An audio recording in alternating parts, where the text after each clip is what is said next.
Continuando con esta serie de informes en las distintas plantas de producción que venimos haciendo para el programa Valor de Cambio, hoy nos acercamos hasta Aguas Santafesinas.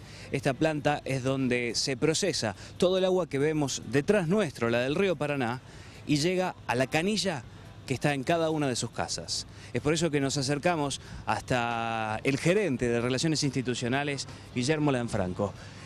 Bueno, Guillermo, básicamente, acá es donde empieza todo. Exacto, nosotros estamos ubicados en lo que se denomina la toma de agua cruda, que es la denominación técnica del agua del río, que es la que finalmente procesamos para distribuirla en la red domiciliaria. Esta toma está ubicada a unos 30 metros desde la costa hacia el interior del río, tiene un conducto que está aproximadamente a 6 metros de profundidad, un conducto de casi 3 metros de diámetro, que lleva el agua hasta el interior de estaciones de bombeo para comenzar el proceso. Nosotros estamos captando alrededor de 7 metros cúbicos por segundo de agua, o sea, 7.000 litros cada segundo, tomamos 7.000 litros de agua del río. De un río que tiene 14 millones de litros por segundo de caudal, o sea, la proporción respecto a lo que sacamos y lo que ofrece el río es ínfima, ¿no? Nosotros siempre decimos que le sacamos una cucharadita de agua cada vez que captamos al río Paraná, lo cual habla de la magnitud de nuestro río, ¿no? de un río entre los más grandes del mundo, ¿no? Cuando hablemos de 7.000 litros, son 7.000 litros por segundo, ¿son para proveer a qué cantidad de personas en toda la ciudad y la región? Y nosotros estamos abasteciendo a 5 ciudades: Rosario, Villa Honor Galvez, Funes, Granado de Baigorria y Capitán Bermúdez, desde la planta potabilizadora, con una población aproximada a 1.100.000 habitantes. Es la única planta que existe en operación en la zona. Ahora, bueno, estamos trabajando para en 3-4 años tener una nueva planta que va a ayudar a brindar el servicio. Pero bueno, hoy por hoy en importancia la Argentina es la segunda planta en capacidad de producción y en población abastecida después de lo que es todo el sistema de Ciudad de Buenos Aires, ¿no? Una vez que el agua es tomada por las bombas, ¿a dónde va? El agua va a un sector a través de un canal que es donde se produce la mezcla con el sulfato de aluminio, que es el producto que va a permitir clarificar el agua. O sea, una de las características principales del agua del río del Paraná es la turbiedad. O sea, es un agua que uno muchas veces la toma entre las manos y ni siquiera se puede ver la palma de la mano por la turbiedad que tiene, que es básicamente arcilla y tierra lo que arrastra. Son elementos en suspensión. El agregado de estos productos químicos hace que el agua se precipite al fondo de piletas y el agua que queda en la superficie está clarificada. Ese es el primer paso, que es la incorporación de elementos químicos para permitir que el agua se vuelva clara.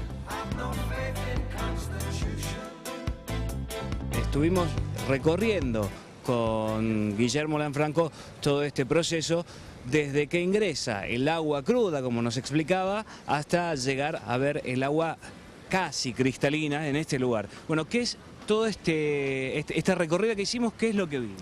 Pues lo que vimos es el proceso de decantación del agua, que no es más que clarificar el agua del río para que tenga una de las condiciones básicas del agua potable, que es la transparencia. Lo que se hace al principio, al inicio de estos grandes piletones, es agregar un sulfato de aluminio que agrupa, por una cuestión de ionización que tiene el sulfato propio de ese mineral, agrupa los grumos de material que arrastra el agua en pequeños flocs, que son grumillos que por su propio peso se van precipitando al fondo de estas grandes piletas, que son las piletas de decantación o decantadores. Todo ese material barroso termina en el fondo de estas grandes piletas, que tienen más o menos 30 metros de largo más por 15 de ancho y entre 6 y 8 metros de profundidad. El agua que queda limpia en la superficie, en todas estas 10 grandes piletas, pasa a un canal donde se va recogiendo en cada uno de esos piletones el agua ya prácticamente clarificada, aunque todavía falta un paso como para que quede totalmente clara. O sea, el principal tema, que es volverla clara, se logra a través de este proceso de decantación. Y estos piletones además requieren de un mantenimiento casi continuo, ¿verdad? Sí, por lo menos una vez a la semana, y eso depende del ritmo de trabajo y también de cómo está el río en cuanto a turbiedad. Una vez a la semana se vacían totalmente, de a uno se hace para no interrumpir totalmente el proceso. y se le saca todo el barro que está en el fondo. Calculen ustedes, estamos hablando de toneladas y toneladas de barro, son más o menos 2 metros que queda en el fondo de barro. Ese barro se devuelve al río, de donde vino, y eso permite seguir trabajando con ese decantador, si no llegaría a un punto en que quedaría prácticamente cubierto de barro, que es el sedimento que arrastra el agua del río, ¿no? Acá seguimos trabajando con los 7.000 litros por segundo que son tomados por las bombas, ¿o hay mayor cantidad por los piletones? No, el agua procesada prácticamente la cantidad sigue siendo la misma. Después tenemos alguna merma en lo que es el filtrado, ahora vamos a ver cómo se filtra el agua, que es otra etapa, que ahí por el proceso de limpieza de los mismos filtros, el agua que se utiliza para el proceso de potabilización también sirve para la limpieza de esos filtros.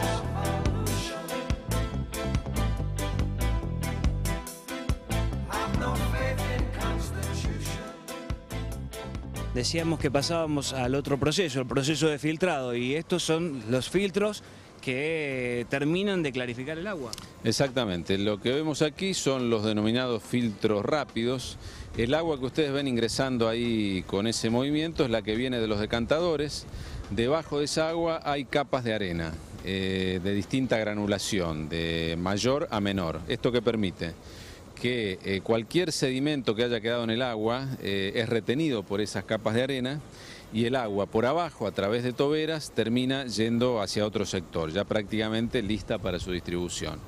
Estos filtros a su vez tienen un mantenimiento, se limpian, esto con mucho más frecuencia que los decantadores, cada 3-4 horas, se le insufla aire comprimido desde abajo, y esto permite que todo el sedimento que haya tenido en el proceso de filtración sale por ese sector de rejas que vemos ahí a la orilla de cada una de las unidades de filtración, y esto permite seguir trabajando con todo el proceso. La filtración hace que prácticamente no quede ningún sedimento en el agua, que nosotros recordemos tenía una turbiedad que, para que tengan idea, el río tiene una turbiedad de 30 a 40 unidades. Nosotros la distribuimos en la red con una turbidez de 0,5, o sea, se baja 30 veces la turbidez que normalmente tiene el agua del río. ¿Este agua ya se puede tomar? No, todavía faltan 2 pasos. Uno es el agregado de cloro, el cloro que asegura la desinfección del agua. El cloro mata cualquier tipo de bacteria que tenga el agua, y después se le agrega cal para revertir el pH que adquirió el agua cuando se le agregó el sulfato de aluminio. Más que nada para preservar las cañerías, porque una acidez fuerte afecta a lo que son las cañerías de hierro en particular. El cloro que nosotros agregamos, la proporción está pensada como para que llegue a cada hogar con el nivel necesario como para mantener la potabilidad. Nosotros tenemos en Rosario alrededor de 2.000 y pico de kilómetros de redes de agua, de cañerías. Ustedes calculen que esa agua termina en un tanque domiciliario. Lo que nosotros aseguramos con el agregado de cloro es que ese tanque pueda conservar la potabilidad del agua. Obviamente tiene que estar mantenido por cada usuario, también el tanque tiene que tener una limpieza anual para mantenerlo, ¿no? Pero el agua que llega a cada domicilio está totalmente asegurada la potabilidad gracias a la presencia de lo que se llama el cloro residual, o sea que permanece a pesar de varias horas que pasan desde que nosotros lo agregamos en la planta. Ese cloro permanece en el agua y hace que el agua mantenga la condición de potable, ¿no?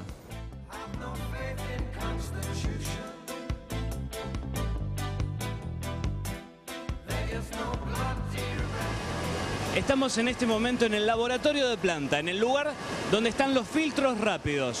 Lo que acabamos de hacer es extremadamente peligroso y en realidad no está recomendado hacerlo, pero este es el agua que ya sale en este lugar y que se puede tomar. Se pueden observar de cerca algunas burbujas que todavía quedan por la cantidad de aire que ingresa, la cantidad de oxígeno que le ingresa al agua en este lugar. Pero este agua ya es potable.